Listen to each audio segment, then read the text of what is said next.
Thousands of students study abroad each year. According to the National Association of Foreign Student Affairs, 273,986 students from the United States studied abroad during the 2010-2011 academic year. You might think that's a lot, but don't be so sure. The total fall enrollment in degree-granting institutions in the U.S. for that year was a little over 21 million students. That means only 1.3% of the students enrolled actually studied abroad.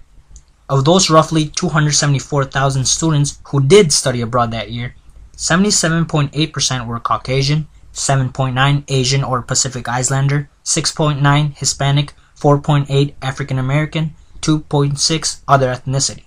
Of those students, their degrees were in the following fields: 30% in humanities, 20% in business, 20% in social sciences, 4% in education, and 26% in other fields. In addition, about 66% were female students, while only 34% were male students. My name is Joab Cano. I'm a 21-year-old Hispanic male student at the University of Wisconsin-Whitewater with a Spanish education major. As you can see, I had many statistics against me, but I didn't let that be an obstacle. This is my life, my journey, my experience abroad. What will yours look like? My journey began in the beautiful Spanish city of Sevilla. Its beautiful monuments and history was a great attraction.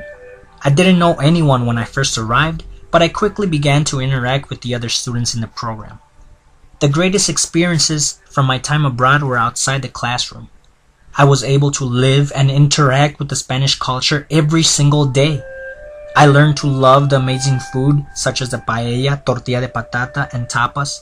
I enjoyed learning about Spanish customs and traditions such as the famous flamenco dancing. I also witnessed the tremendous passion in the Spanish culture for the world's game, football, or as Americans call it, soccer. Football is the most popular sport in Spain. It is basically a religion in Spain and in Europe in general. Since I'm a huge football fan, I made it a goal to visit as many football stadiums that I could and experience as many football matches as I could attend. As I previously mentioned, my greatest experiences were outside the classroom. During my time away from the classroom, I was able to emerge with different cultures from Europe. For instance, I was able to interact with los Catalanes when I visited the beautiful city of Barcelona. I learned some basic greetings in Catalan and enjoyed visiting La Sagrada Familia, La Rambla, and many other amazing sites. I also interacted with the Moroccan culture.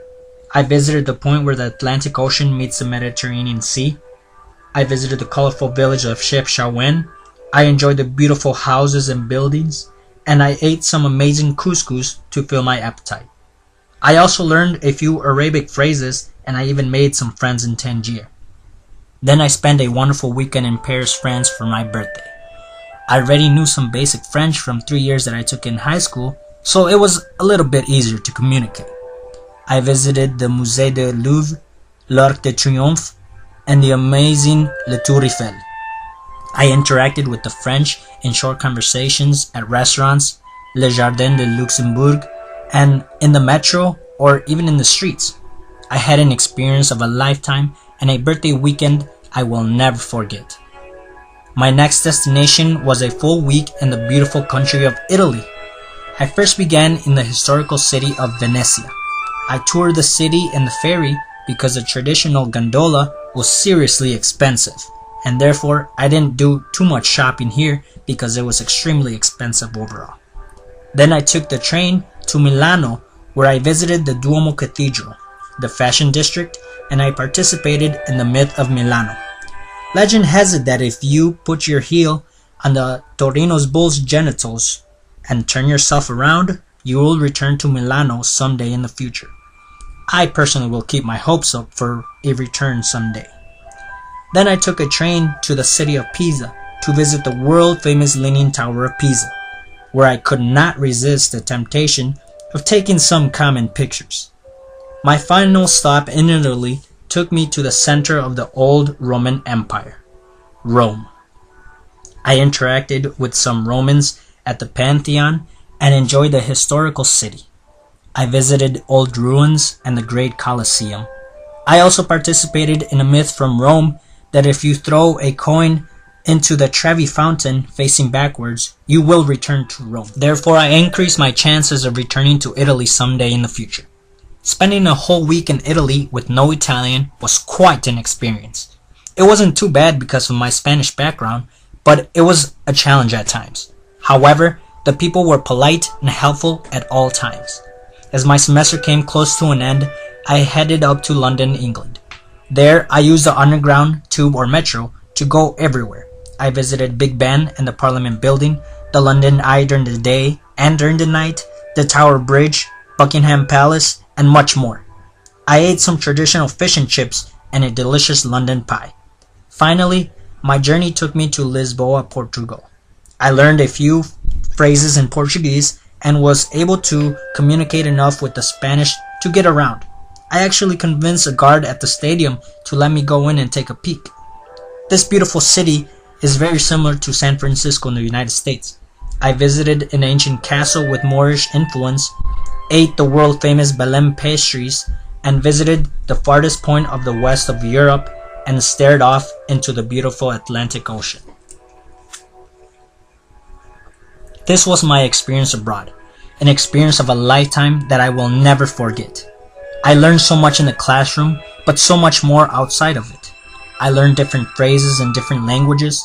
I learned different traditions, customs, beliefs from so many different cultures. However, more importantly, I learned about myself. I learned new traits about my personality. I even confirmed my positive ways of living and my religious obligations. Thus, in the end, I believe the most I learned was about myself. Therefore, I strongly recommend everyone to study abroad. The very minimum, make an effort to look and research the possibilities that are available. Look into places that would interest you and determine whether or not you are up for the challenge. Again, I strongly recommend everyone to study abroad and enjoy an experience of a lifetime, an experience that you will never forget.